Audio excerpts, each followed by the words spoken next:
What is going on, guys? I am back from hibernation, and today I'll be doing a little bit of garden cleanup and sharing a couple of different things that I'll be doing to prepare myself for the next growing season. So the first thing we're going to talk about is perennials. This is my coneflower plant right here, and you can tell it is heavily damaged from the winter freeze. There is a test that you can do called a scratch test, where you take a knife, scratch into the bark of it, and if it's green, then it's still alive. If it's black, then yeah, it's most likely dead. So let's go ahead and cut off a piece and see if the tissue is still green or not.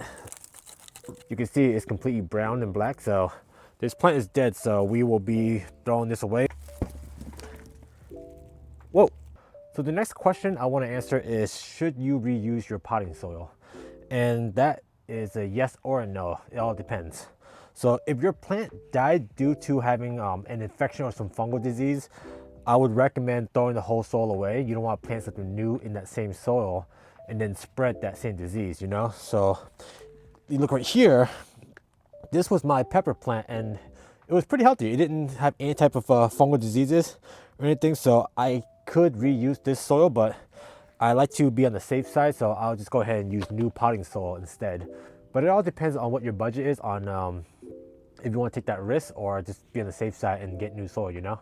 So I just want to take a moment and share my pride and joy of this winter growing season. These are my cabbages. They are growing extremely well. If you find these cabbages beautiful, please leave a like and subscribe. It helps me out a lot.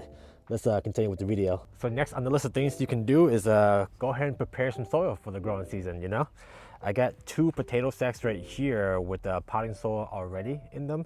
And what I'd like to do is take mushroom compost and just go ahead and mix it in there, you know? Just mix some mushroom compost in there ahead of time. And that way you can let it sit there, let the organic compounds break down a little bit, and that way once it does warm up, you can go ahead and start using these potting mixes. So all this does is save you a little bit of time, so later down the road when you are ready to transplant your little seedlings over to your pots, you know, you can just have soil ready to go. Now, if you've been following this channel, you know that I am a mulch addict. I just love mulch. I got them all the time on hand. I put mulch on everything because during the summer season, it's going to get really hot. And what mulch does is protects your soil from evaporating all the water and drying up quickly. So go ahead and prepare yourself and grab yourself some mulch ahead of time. During the colder season, mulch is actually cheaper. So go to your local Home Depot, Lowe's, wherever, and you can get mulch for pretty cheap actually. One thing you can do is if you want a lot of mulch, you can actually call your local lumber company, and they actually can deliver a lot of free mulch straight to your house. So if you need a lot, that is also a method to get for free. Now, besides loving mulch, I also love free USPS boxes. You can get these for free at your local USPS. And what you use this for is that when you are expanding your garden and you want to not have to rip up all the grass or the dirt, you can lay out a layer of cardboard boxes underneath your layer of mulch, and that will suffocate all the grass underneath, and that way it will kill it all. It'll take care of the weed as well. So it saves a lot of work on your end, and that way you can have a nice garden without any weed or anything, without putting in so much manual labor.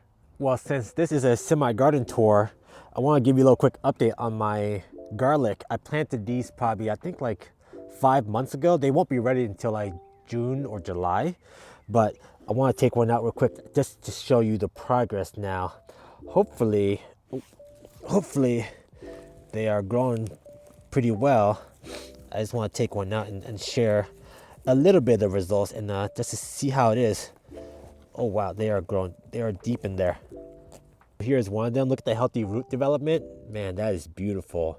These others are probably going to grow really, really well, and I can't wait to harvest them when the time comes. I wonder if I can just put this back and it'll keep growing. Back you go. So another thing you can do is walk around your garden area and find these weeds and try to get rid of them, you know. Let's see if I can get this one pretty easily with just one go. Whoa, that didn't work. I got a big chunk of it, but I'm going to apply a layer of mulch on top of it, and that way hopefully it suppresses the growth of the weed. Wow, look at that root, guys. This is a fat root. That's crazy. Goodbye. And lastly, for the most important thing would be having your seeds ready. I'm pretty sure most of you guys are already sowing your seeds indoors, which I will be starting sometimes next week. So that is a quick update on my garden and some tips on what I'll be doing to prepare my garden for the next growing season. Hopefully you guys enjoyed everything. I can't wait to see what this season has in store for us. And remember guys, take it easy.